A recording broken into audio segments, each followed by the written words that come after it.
welcome back to another sketchbook video. I didn't really like how this one turned out, just being upfront about it. I think I messed up the proportions kind of early on, and I should have pulled it into my lap like I usually do and test my proportions and see what I messed up while I had it laid flat and kind of pushed away from me.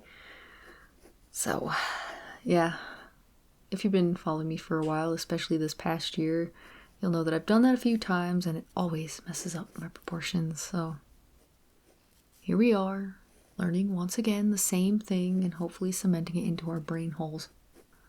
I started out kind of thinking about doing a guy with a butterfly over his face and having those insect pins through his hands, like holding his hands there, and having one holding the butterfly over his head and pinning his hair everywhere. And while I thought that would be an interesting idea, I feel like I've done a lot of close-ups lately and should maybe do full body, which of course backfired immediately because why wouldn't it? But yeah, that was something that I considered, and I think I'll probably go back to it. Maybe the next one will do weird butterfly pin man. Actually, when I was younger, my granny used to work at the Forest Service, and I ended up going to, I can't remember where it was actually, but it was a different place, Forest Service, but a different area, and they had the bugs with all the pins through them on this big board because somebody knew someone who did it. If I remember correctly, this was a long time ago. And I remember, one, being sad for the bugs, because that's who I am as a person, and two, being very interested in looking at them. They had like a bunch of stag beetles and Hercules beetles and things like that, and I've always really, really liked them. And yeah, a lot of bugs that I hadn't seen and definitely didn't realize the enormity of them. Some of them are huge. So I found those boards really, really cool, and I always think about drawing something like that because the detail that you could put into something like that and how cool and orderly it all looks while being different shapes and sizes was always really interesting to me. Anyway, I obviously went with the other one, which is almost like a puppet or a marionette type of thing. Actually, when I was a kid, once again, when I was in school, which I was very young, I actually got taken out of school just after second grade, so when I was in school, we had these people who did like puppet stuff come and show off. And I thought it was pretty cool, although I find dolls and things creepy, and I always have. Yeah, I always liked that kind of thing, and there was something about the movement that I've always come back to, with everything being on strings as it was. And I imagine things that way a lot, which is kind of strange, but that's what made me think about things like motion and stuff in animation, is thinking of everything kind of attached to these strings and only being able to move a certain amount and stuff. Kind of weird, but it did help me. So anyways, it is something that I kind of revisit every now and again, probably more in writing than in drawing, but I'm sure you've seen, even in my old sketchbook that I worked in most of the year, that I have a lot of things that are just connected with string in a lot of it. And if not string, then long hair. I decided to draw some puppets that maybe failed in the background, just broken pieces taken off. Maybe they performed for too long, I don't know. But I thought it would fill out the space a little bit more and be less of a bare background. Still not much of a background, but gave it a little bit more interest. Some of the coloring that I ended up doing, I wish I would have gone a slightly different way, and I don't know. One of these days I should just pull out some colored pencils and do something like that, although that takes me a really long time. Blending colored pencils takes ages. It does for me anyway. I'm sure there are some really great, well-practiced people that do a better job. You can already see I end up making this head way too big. Just way too big, and the body's just not quite right, so yeah, my proportions are super off, and if I were to tilt it up to the way that I was looking, maybe you'd understand where I went wrong. So let's keep an eye out for that next time so we don't mess it up. I'm just using a pen. I've actually been going back the last couple days and filling in the left side pages on a lot of these. It's easier to film on the right because all of the pages are stacked very neatly, so whenever I go to adjust my focus on my camera, it doesn't move as much as the pages on the left do or have a slope that messes that focus up. And obviously I don't want anything to turn out blurry in one direction or another. So that's why I film on the right side of the sketchbook. And then I'm just going through and filling in the left side pages whenever I want, just for fun. I recently did one that was a little bit more aquatic, which of course I did. That's been a big thing this year, just weird fish things, underwater stuff.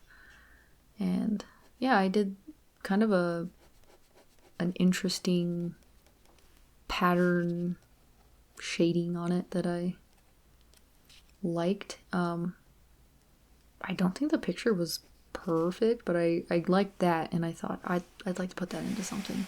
Maybe make something for the business that we could use our laser on or something, so that would be really cool.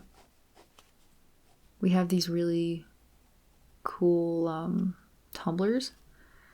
Some of them are huge, but anyway, when you engrave them, you can get like iridescent stuff underneath or anywhere that it engraves, so the lines or the big black spaces or whatever.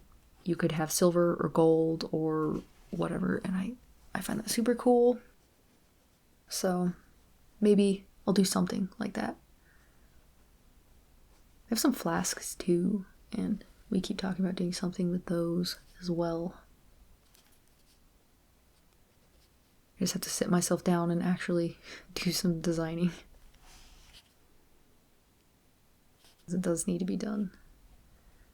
And it's fun. If you let yourself get into it, it's fun. If you complain, then it's obviously not very fun.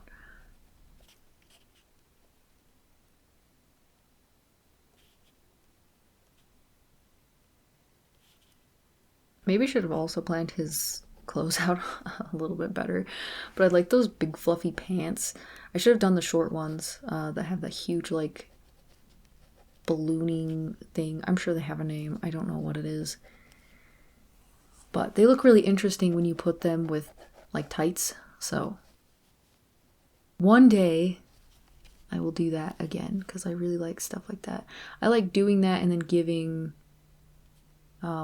objects and stuff human bodies. It's really interesting contrast because you have the really hard shapes of the object and then the flowing shapes of the clothes.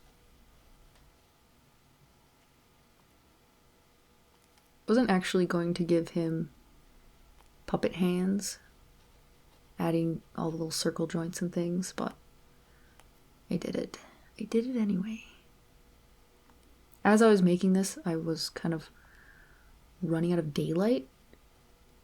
You'll see by the end that it's gotten a bit dark. Probably even with the editing, it will show that it got a bit dark on me. And I did start a bit late. My sister and I were working on some stuff that needed to get finished up, and I was like, okay, I'm gonna go record, and yeah, it just got late. And then I forgot my camera up here, but in my delusional brain, I thought for sure that I had, I don't know, left it somewhere bad for it, and I couldn't sleep all night.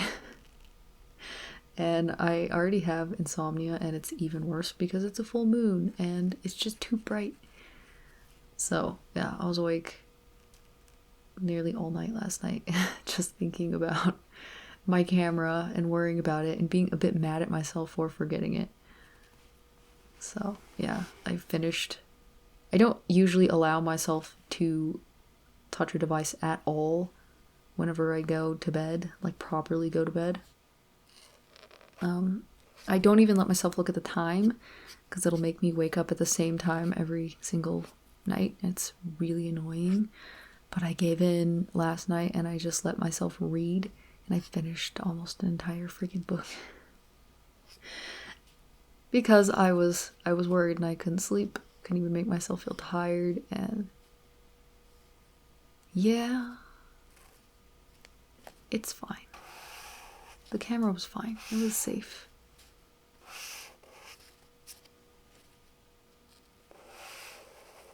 Yeah, with the yellow background, I really should have done something different. Either done a really warm background with all of the warm colors, and then done cool foreground colors for the character, or vice versa.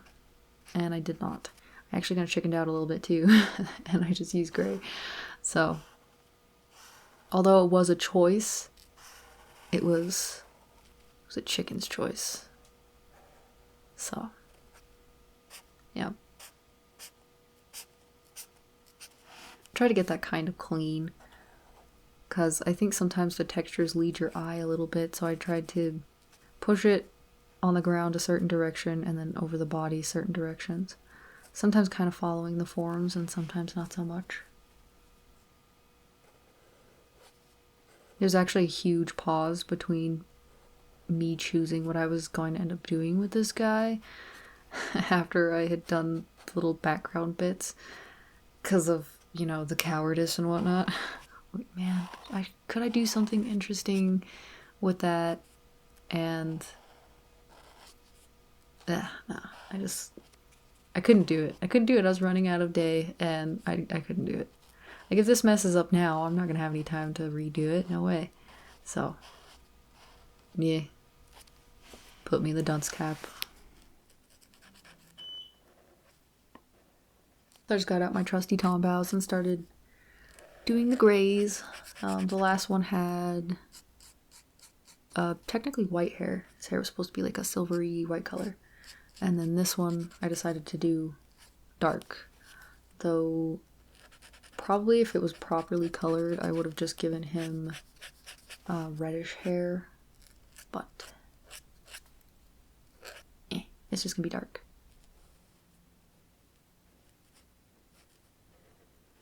I also had no idea what I was doing with these little boot things. And the weird outfit kind of made me think of, I cannot remember his name, but the dude from Notre Dame that says to see Esmeralda dance. I really like that. The look of those clothes and things.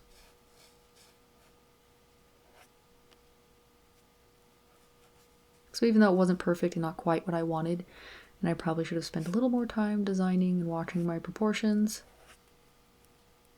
the fact that it kind of made me think of what I was imagining a little bit is probably enough for now.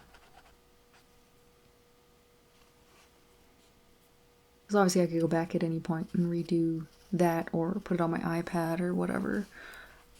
And the pose is not that bad, although I did mess up the head, which is completely on me because I didn't draw the entire structure. So, like all the necessary shapes to put the hair over the top. It's like I slapped a wig on there and moved on with my life.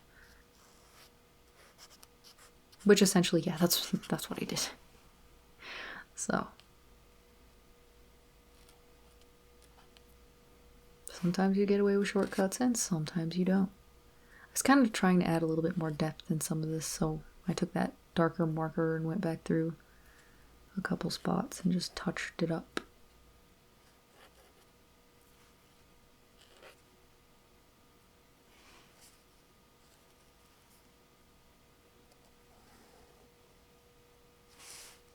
I thought it'd be cool to just add some strings hanging down where all the other puppets got, you know, cut loose.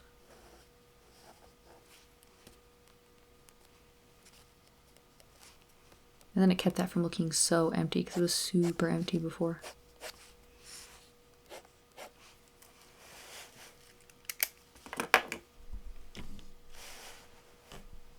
So yeah, there he is. Not perfect, but existing. So here is the finished picture. I hope that you enjoyed it. Let me know in the comments if you have the time.